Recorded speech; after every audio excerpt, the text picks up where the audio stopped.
Canada was never meant to become a country. It was claimed, invaded, and nearly absorbed more than once. Yet today, it is one of the most stable and powerful countries in the world. So how did a land fought over by empires manage to survive? This is the story of Canada, a nation shaped by ice, conflict, and compromise. Canada, the world's second largest country by land area, occupies much of the northern region of North America. It stretches from the United States in the south all the way to the Arctic Circle in the north. The country is known for its vast distances, diverse landscapes, and abundant natural resources. Long before any Europeans arrived, indigenous peoples inhabited the lands that are now called Canada. These groups are collectively known as the First Nations and the Inuit. Evidence suggests that the earliest Europeans reached this region between 15,000 and 30,000 years ago by crossing a land bridge that once connected Asia to North America. Around the year 1000 AD, the Viking explorer Leif Erikson arrived in Newfoundland, located in present-day Canada. Although he attempted to establish a settlement, it ultimately failed.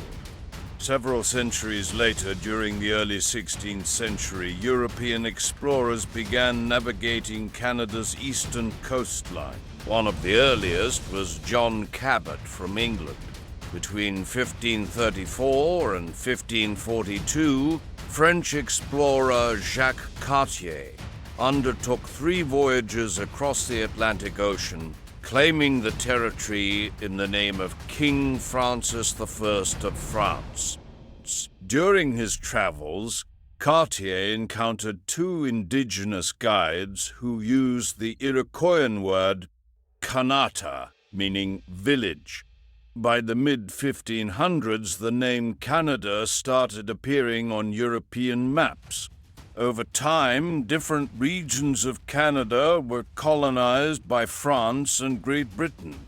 In 1605, the French, under the leadership of Samuel de Champlain, established Port Royal in Acadia. 3 years later, Champlain went on to found a settlement in Quebec. French settlers and indigenous communities worked together in the expansive fur trade, which was fueled by Europe's high demand for beaver pelts. Influential figures such as Jean Talon, Bishop Laval, and Count Frontenac helped construct a French-controlled territory in North America that extended from Hudson Bay down to the Gulf of Mexico. Throughout the 18th century, France and Great Britain engaged in repeated conflicts over dominance in the region. In 1759, British forces defeated the French army during the Battle of the Plains of Abraham near Quebec City, effectively ending French rule in North America. Both commanding officers, Brigadier James Wolfe and the Marquis de Montcalm, lost their lives while leading their soldiers. After the conflict, Britain renamed the territory the Province of Quebec. The French-speaking Catholic population, often referred to as habitants or Canadians, worked hard to protect their traditions and lifestyle within a British Empire governed largely by English-speaking Protestants. Following the American Revolutionary War, many residents of the newly formed United States chose to remain loyal to Britain.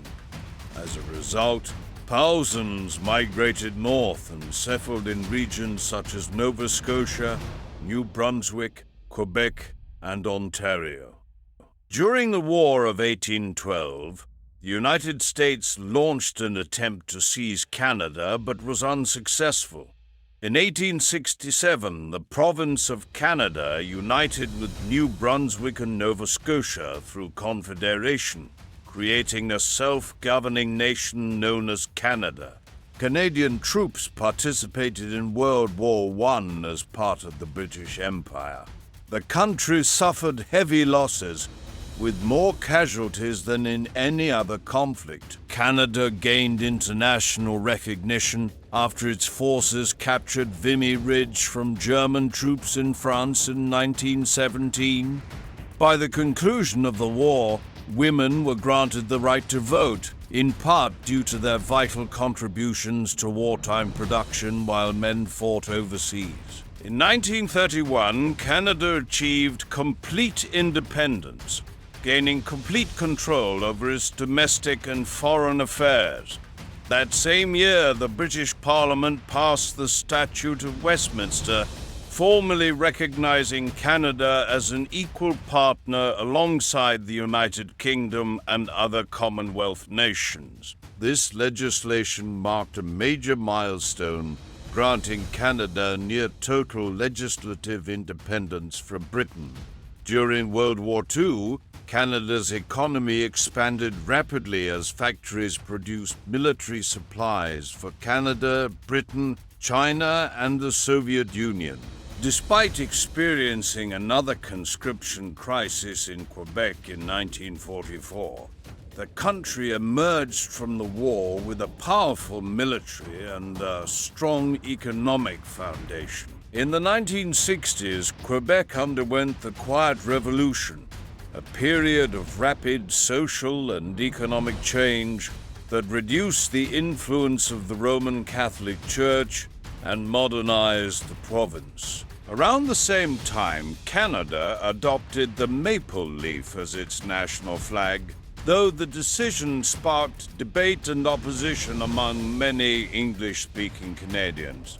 In 1981, Canada's Parliament requested constitutional amendments from Britain. These changes removed the final legislative authority of the British Parliament and established a fully Canadian process for amending the Constitution.